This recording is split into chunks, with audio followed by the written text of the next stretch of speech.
In today's show, with the Trailblazers going young, there is real opportunity for young forwards Nassir Little, Jabari Walker, and Kris Murray to seize real playing time from the jump for the Trailblazers. So what do they need to do, and where do they need to improve to be big-time contributors for the rejuvenated Portland Trailblazers? Welcome to Locked On Blazers. Let's get into it. You are Locked On Trailblazers, your daily Portland Trailblazers podcast. Part of the Locked On Podcast Network. Your team every day.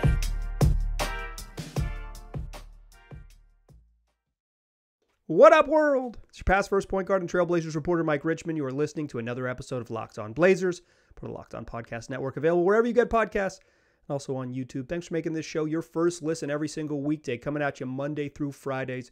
Make it part of your daily routine and tell your friends to do the same. As Locked On Blazers, your team every day.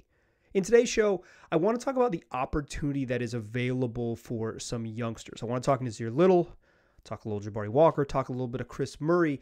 There is, the way the roster is currently constructed, there is just obvious opportunity for those gentlemen to be at least two and potentially all three of them, some combination of the two of them, probably Nassir and one of the other guys, probably Nassir and Jabari if I had to guess, but potentially all three of them to be night one, day one contributors on this team. Like, there is, the way the Blazers roster is currently constructed, and the way it's currently constructed is incomplete. More on that in a moment. There is a chance for some young forwards to step in and play major minutes. Let's kind of talk about the roster composition as it is, and then we'll hop into Nassir Little, and then we'll shift to the two younger gentlemen, Jabari and Kris, in the second segment. But the Blazers roster is just straight up it's not done. If you don't include Damian Lillard, they've got 11 players under contract. If you include Dame, it's 12 under guaranteed contracts. If you throw in Nate Williams, they could get up to 14. You got to carry 15. You can carry as many as 20 up into camp. They still don't have one of their two-way slots finished. Like, this is just not a team, as you're listening to Tuesday, July 25th show. Like, you're just, it's just not, this roster is incomplete. This roster just, they're not there yet. And we're kind of post free agency in this sort of, doldrums of the league in sort of the end of transaction time in the league, and the Blazers roster is unfinished. And quite frankly, everything points to what they've done this summer is that they're going to trade Damian Lillard because they're going to fill the rest of the roster by trading him for three players. I've said it a bunch. I know that the sort of there's a certain part of the fan base that really wants the Blazers to play hard ball and hold Dame out until you get the magic perfect trade. And I'm with you on the sort of, I appreciate the gusto, but I think just logically reading the tea leaves, it seems like this team is just kind of walking themselves into the path to make this trade eventually, because if they were really moving forward, they would have moved forward. Clock's ticking, y'all. It seems like they're in a holding pattern because they know eventually they're going to make this happen. And this doesn't read like a thing that happens in December or January or February. It seems like a thing that happens this summer because look how unfinished the roster remains. I promised I wouldn't talk about Dame this week, but I needed, or for the rest of the week after yesterday's show, but we needed context. Okay. We needed context here, but with the assumption that the roster is semi-finished, and we'll for the purposes of our discussion, we're going to assume that Damian Lillard is not a part of the night one roster. If Dame is, the roster's very much still incomplete. They still need more big men and a couple forwards and maybe one more guard. I guess that not necessarily, because Dame fills into that role and you have Keon Johnson as your emergency guard. So, but they would still need bigs even if Dame's part of the plan, just to run a functional NBA team. So with this sort of assumption that things seem incomplete, and to me, the tea leaves I am reading seems like this is just eventually this is going to happen, because otherwise, wouldn't they have done one other thing to improve the roster at some point? Maybe, just maybe. Signed one player off the roster to join the team. But they have not. So because they haven't and the roster is incomplete, there's opportunity for the particularly young forwards I want to talk about today, for Nassir Little and for Jabari Walker and for Kris Murray. The starting rotation, to my assumption is that Matisse Thybulle is your starting 3 and Jeremy Grant's your starting 4, and that Shaedon Sharpe plays a bunch, probably I would guess more minutes than Thybulle does overall, but comes off the bench, plays some backup 3 minutes, plays some backup shooting guard minutes. He's probably more 2 than 3 at age 20, but it's fine. He can swing up and play the 3 spot against plenty of backup units in the league, and it won't be a big deal. It's a big deal if he was your starting small forward in terms of size. Against second units or mixed bench and starter units, it's not as big of a deal. But I think, there aren't a ton of minutes at 3. There's a ton of minutes, or at least 15 roughly, to be played at backup 4, because Jeremy Grant's, you pencil Jeremy Grant in for 33. Who else on the roster plays in that spot? That's going to be some combination of Nassir Little, some combination of Jabari Walker, some combination of Kris Murray. Nas pretty much settled into playing mostly 3 last year. He started early in his career because he couldn't really dribble or pass, and he was just kind of like mostly playing power forward. Those positions are like, the difference in 2, 3, and 4 is relatively subtle in the league. It is obviously there's like, when you see it, but it is, those positions are more about in a lot of ways who you guard and what you're able to do on offense. As Nassir Little expanded it to be a little bit more competent of a shooter and have, he still doesn't really have a handle, but he was at least a little bit more of a sort of spacer type in his last 2 seasons. He's expanded more to being, because of his size, he's probably better suited to play mostly small forward. The distinction there is mostly who's playing next to him. If the Blazers are super small, maybe Nas is the 4 because they just don't have a lot of guys who play those positions. But in a perfect world, he would play as the shorter forward, and then there would be a bigger forward next to him. That would be the perfect world.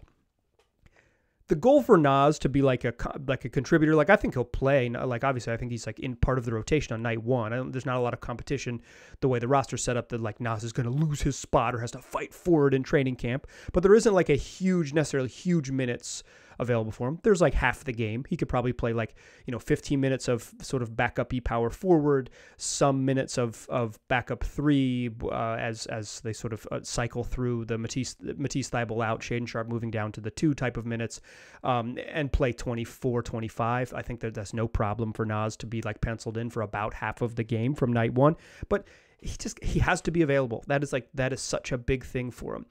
He had such a weird transition to the league. He came in, he's the 2019 draft class, so that means that, in March of his rookie season, the world changed with the onset of the COVID-19 pandemic, and that means year 2 of his career, if you're the 2019 draft class, year 2 of his career was a 75-game season, 72-game season, 72-game season that started in December.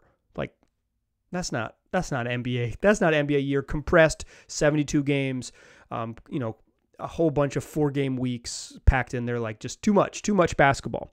But the last 2 years, they as the NBA schedule has reset, they've had 82-game schedules. He played 45 of 82 and then 54 of 82 in years 3 and 4. Availability is huge for him. Nas just has to be on the court to play. With all of these guys, with Murray and Walker, I'm going to talk about shooting.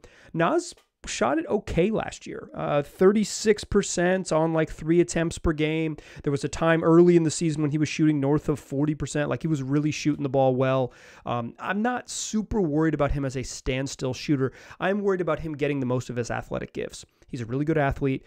He hasn't quite put it together on defense. There's times when he's shown this ability to guard the ball right in front of him, and there's times when he hasn't been consistent there. He's still not a very good team defender, but he can get there, and I think more time on the court can help him get just improve a little bit defensively. But for me, it's his athleticism in the half court. His handle is such that he can't get himself to the rim because he doesn't have a lot of wiggle. But if he could attack closeouts because, okay, this guy shoots right around league average from 3, we have to close out on him when he's open. And if he shoots better than that, it gets even more dangerous. He only took 27% of his shots at the rim, according to cleantheglass.com. That was in the 43rd percentile among forwards. Significantly worse than a Harrison Barnes, right in the same range as Cam Johnson, who I think if I had Dorian Finney-Smith is right in the same range, sort of percentage of shots at the rim.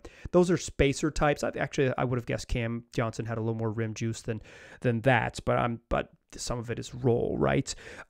It is, Nas has to be up and he has to be more frequent. He has to be a more frequent visitor to the rim. He just has to use athleticism.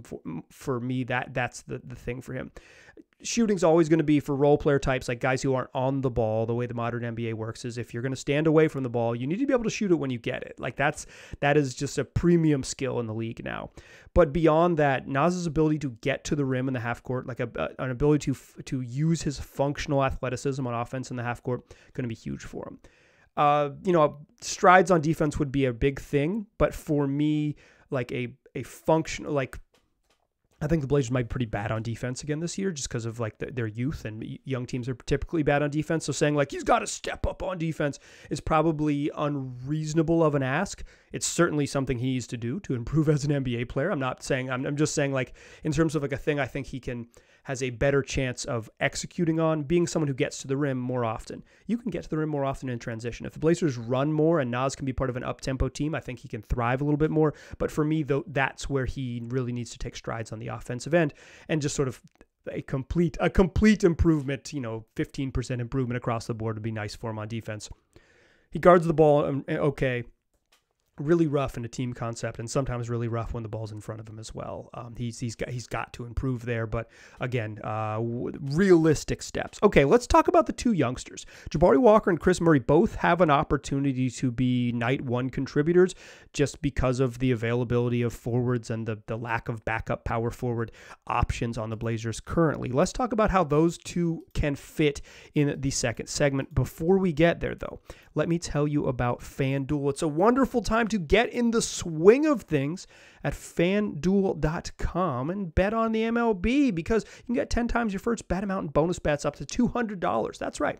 Just bet $20 and you'll land $200 in bonus bets, win or to lose. That's $200 you can spend betting everything from the money line, over-unders, Yerfies, Nerfies, who's going to hit the first home run. You'll find all of it on an app that's safe, secure, super easy to use. Plus, when you win, you get paid instantly. There's no better place to bet on MLB than FanDuel, America's #1 sportsbook. So sign up today. Visit FanDuel.com/lockedon to get $200 in bonus bets. That's FanDuel.com/lockedon. FanDuel, official partner of Major League Baseball. All right. Let's talk about Jabari Walker and Kris Murray. Their spots available. Jeremy Grant's going to, like I said, he's going to play 33, 35 minutes. So there's 13-ish minutes at power forward. As currently constructed, the Blazers do not have a backup center. It's like, why haven't they addressed that? Why wouldn't they have addressed that at the end of July if they were really trying to compete with Damian Lillard on the roster? You do not even need a tinfoil hat. You can just wear a normal hat and probably figure out this conspiracy theory. To me, it's we shall see how this plays out. But to me, it seems like they've got to address something at some point if they're going to field an NBA team. And the deeper we get, it seems like the way to address it is one obvious way. But if they don't do that, or even if they do, if they do, it's like all of this sort of like how they fit and how they play in the minutes allocation doesn't really matter. But in late July, the minutes allocation, at least the math, plays out fairly obviously. There are Yusuf Nurkic, even if he is at his 100% physical peak, which it's been a while. He's only going to play 30 minutes, 29 minutes. So like there's 18 center minutes to be had. I guess Jabari Walker is the Blazers' backup center right now. Cool. That's cool. I'm glad that Jabari has that opportunity. Like they're going to address it. So this is like, I'm mostly joking here when I'm saying that. It's like, it's silly, but there are minutes to be played at the backup big man spot. Jeremy Grant might be their backup center, right? Like if they're really if they had to play a game tomorrow, I think Jeremy Grant would actually play backup center minutes, which is maybe even funnier. But Walker has a chance to play, and Walker his contract is guaranteed. I believe it's first reported by Sean Highkin of Rose Garden Report. One of those funny things where Sean reported it, but like if you wait until the next day and he's still on the team, bingo, bango, bongo, he's still on the team. The team wouldn't even have to report it. They just would only report if he got waived. But as reported by Sean Highkin of Rose Garden Report, Jabari Walker's contract fully guaranteed for next season. That's basically a formality, but I would have thought it was a formality to guarantee Trendon Watford's contract, and yet he's gone, so formality's not so formal anymore. But Walker looked good in Summer League. He looked good in Summer League as a rookie, and then had some flashes earlier in his rookie season. Then we got bigger cameos when it was like, okay, you're going to play a little bit more. It was just clear he wasn't ready. The decision making for him was a little rough. Like it happens a little bit slow. He was like a 20-year-old second round pick, and he just like wasn't much of. He could do one thing by the end of the season. He could rebound at an NBA level, but he couldn't really score. He didn't really have like positive impact on defense ever, but like young guys don't do that, so it's like hard to hold it against him. Like, oh, this guy, the 57th pick in the draft, couldn't really defend in the NBA. Like, duh, that's like why you get minutes, so you can get better, right? Like, that's sort of the challenge of developing NBA second rounders, right? It's like you kind of need them to play, but they're going to struggle. It's the sort of the balance. It's why the Blazers going young will give us an opportunity for real development minutes right in front of us in games that count all year long, unless of course they play hard ball. But Walker could rebound. He can rebound. It's the everything else for him.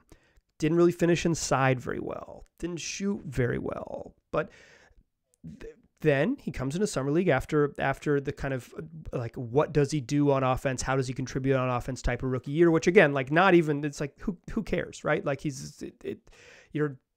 when you draft a guy with the 57th pick who's 20 years old, you're hoping that he develops into something. You're not worried about rookie year. So coming in after that rookie year, Jabari Walker comes into Vegas for this year in Summer League, and I thought he looked good, like really comfortable.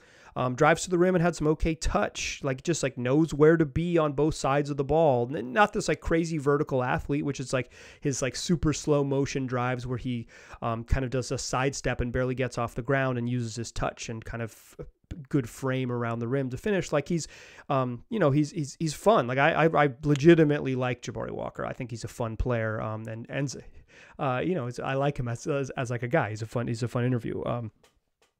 He looked pretty good in Summer League, and he shot it pretty well in Summer League. Like he was 6 of 12 from 3. I'm not sure 12 3-pointers in Vegas matter. In fact, I am certain that they don't. I don't think 12 3-point attempts in Las Vegas are like a meaningful number for Jabari Walker being like an improved shooter.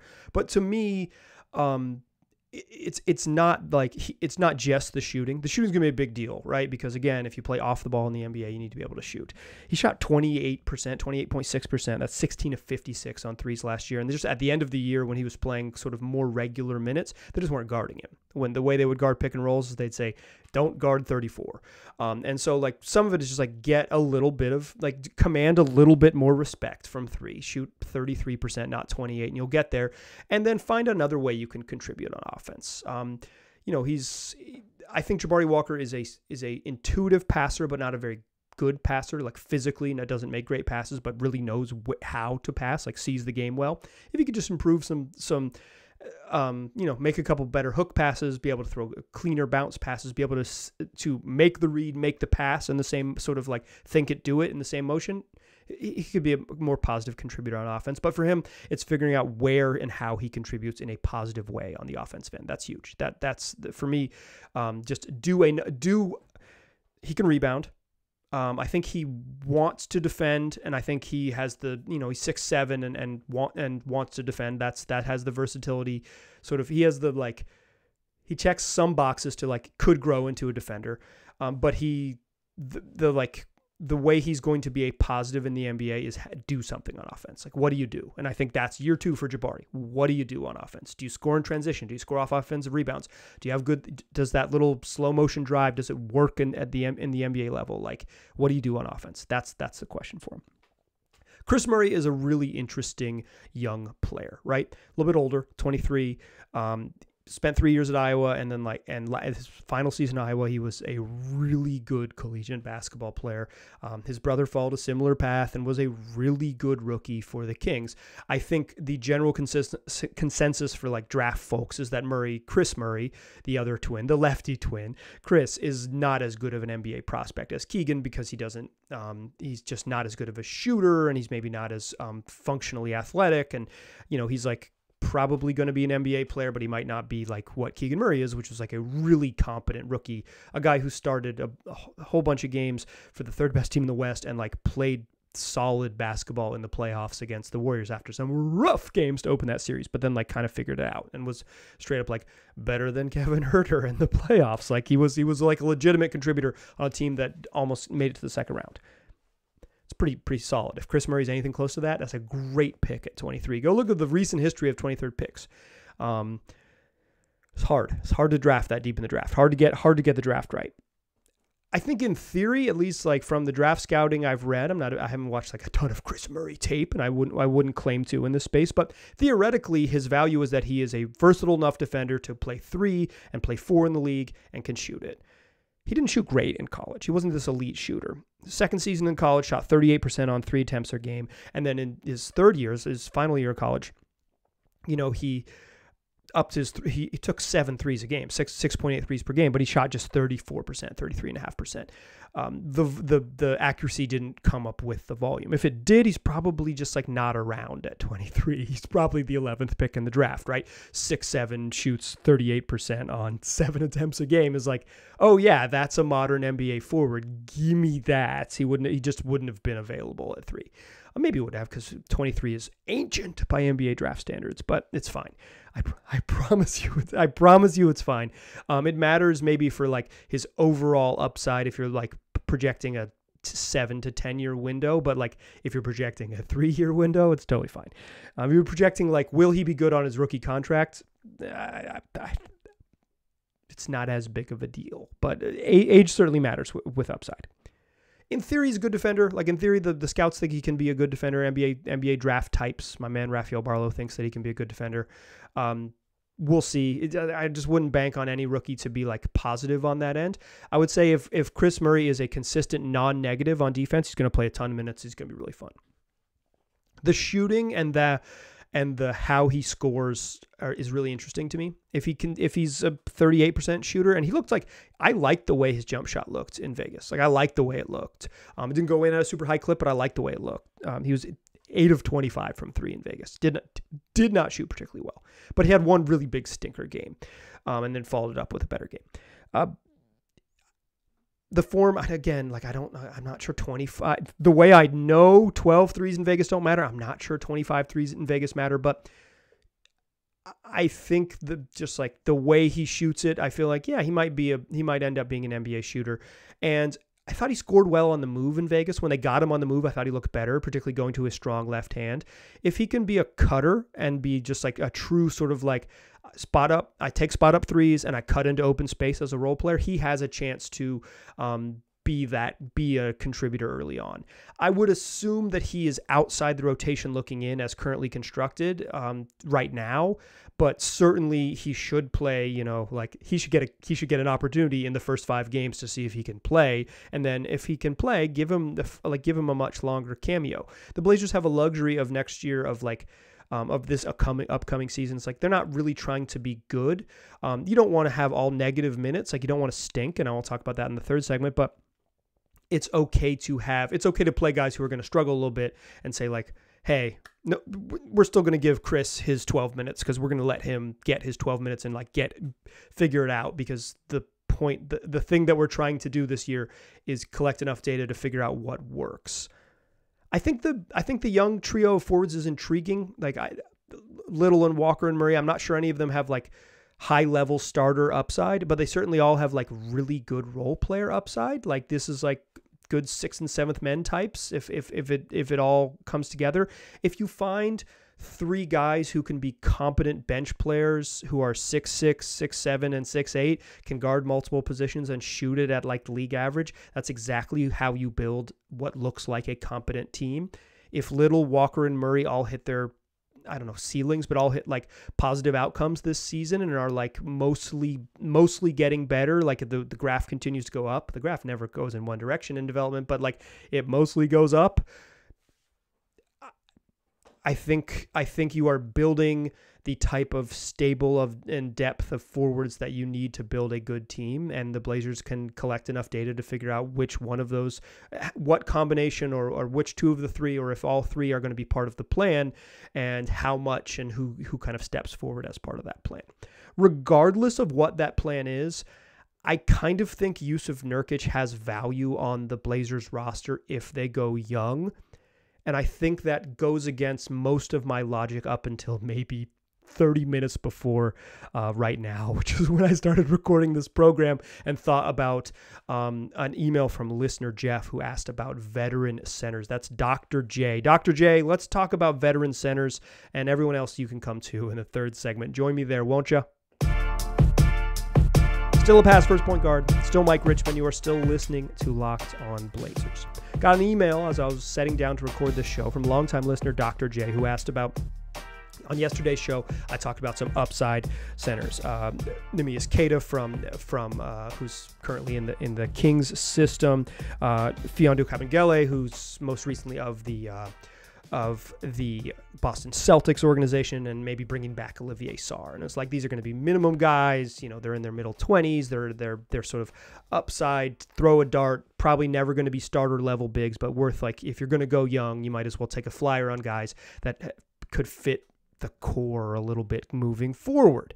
And listener Dr. J sent a question basically saying, like, don't they need some vets in the room? And I had talked about the value of vets before, but like specifically Dr. J said, like, what about just like someone who can set a really good screen and can like help guys like Scoot Henderson and Anthony Simons and Shaedon Sharpe to some extent, like just make their lives easier. If you're going to have guys like, if your best players are guards, you need, and it's a pick and roll league for the most part.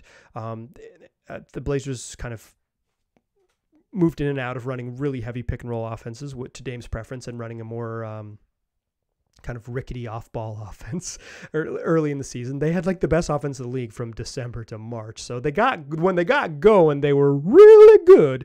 And part of it because they had one of the best offensive players in the sport. So that helped a lot.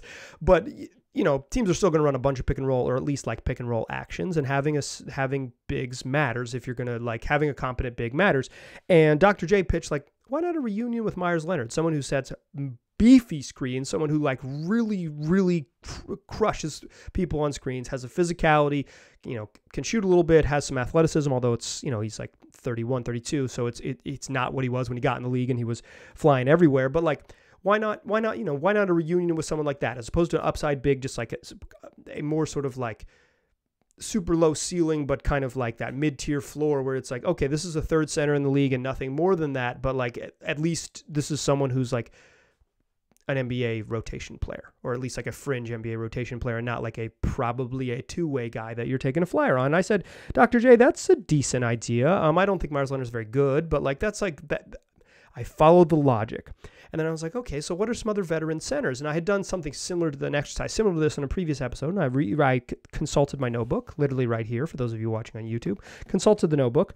And I said, okay, well, I had Billy Hernan-Gomez's name written down. I had Bismack Biyombo's name written down, Frank Kaminsky, Willie Cauley-Stein, Dwayne Dedmon. And those gentlemen aren't good. Throw them in the Myers Leonard same pit, man. Those are third centers in the league. They kind of are what they are. I like Billy Hernan-Gomez because he can really, really rebound. I like Bismack Biyombo because I think he's a cool dude and he sets screens hard, but he has no hands. I think Frank Kaminsky has an interesting personality. I was a believer in Willie Cauley-Stein like 4 seasons ago, but probably am not anymore. And I think Dwayne Dedmon has a really fun name to say. It's alliterative. That's my biggest compliment I will offer him at this moment. And that got me landing on where I am now. It's like, shoot, just keep Jusuf Nurkic. I think there is a worry if the Blazers were to go super duper extra young that you just don't get enough positive developmental minutes, that it's like you don't have enough competent NBA players on the court to run good, useful minutes. They're going to still be bad. You don't have to worry about them like winning too many games and blowing up a lottery pick or whatever. You might even want them to win games because you're not a sicko. And if that's the case, if my sicko's out there rooting for a 17-win season, I see y'all, and I'm going to record a podcast all year long during those 65 losses. There is, even if you're going to be, even if they're not going to be very good, right? If they're going to win 28 games, like just having competent players. So particularly Scoot Henderson, a guy who looks like just going to be a pick and roll ace in the league, looks so good running pick and roll in this 21 minutes in Vegas. You just want him like someone who can set a real screen for him and get him like actually open. And Nurk can do that. For all of Nurk's warts, setting good screens and being like a good pick and roll partner is not his issue. It's finishing, it's consistency, it's body language, it's defense, it's conditioning.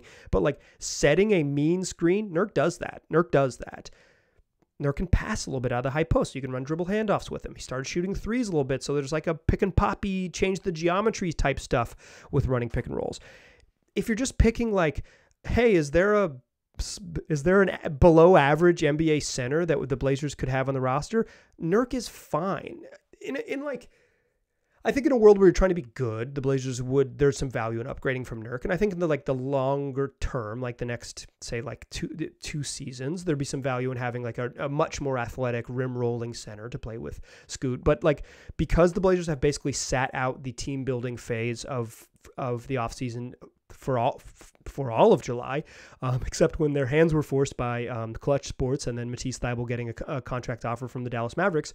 Like, they're not going, that sort of like young athletic rim rolling center's not there. They're going to either have to draft that or trade for that at some point in the future. So for now, it's like you're just looking for competence. And I think when you look at who's left, and if they were to trade Nurk, and obviously if the Blazers can net a decent starting center in whatever Damian Lillard trade and Nurk leaves, that's fine. Do that. Like, I don't want to get into all the millions of permutations of that, because I promised I wouldn't talk about the Damian Lillard trade stuff, even though I basically led the episode with it again today, because I'm a dirty liar. But if you look at who's left, and you look at who's like the picking order of like the who's left to be picked when you're just saying like, okay, what if we had a veteran center? What if we just had like someone who could like for sure come in there, and we know that they could give you 18 NBA minutes and they're not going to be very good, but at least they're like have proven they can play. The list is not very compelling. For me, the list is not very compelling. I think there's no greater nightmare for a young team than to start a front court of Jeremy Grant and Christian Wood. So let's not do that. I know Christian Wood has his fans. I said on yesterday's episode, if you're his fan, go for it. I'm happy for you. He's not my guy. But like beyond him, beyond Wood, who's kind of just like hasn't found an NBA home, this Nurk seems like the best of the rest. And if he is still here when the dust settles, I think he has functional use for the Blazers, and particularly Scoot Henderson and Avery Simons, guys who are going to run heavy pick and roll stuff, because he can do that. He can be a pick and roll center. It's not great. Doesn't roll the rim, doesn't finish above the rim, but he's like, will he set a mean screen and open up space for a point guard who's a good pick and roll operator? Yes, and he's proven that. He's also proven that he has some limitations, but like the like set a screen to sort of get the action going, Nurk can check that box almost every time down the floor. Okay, that's going to do it for today's show. We do 5 of these a week, Monday through Friday, so come back for tomorrow's show. I appreciate you listening. Tell your friends, I guess. That would be great. If you made it this far on the podcast, tell a friend. I appreciate you listening. I'll talk to you soon.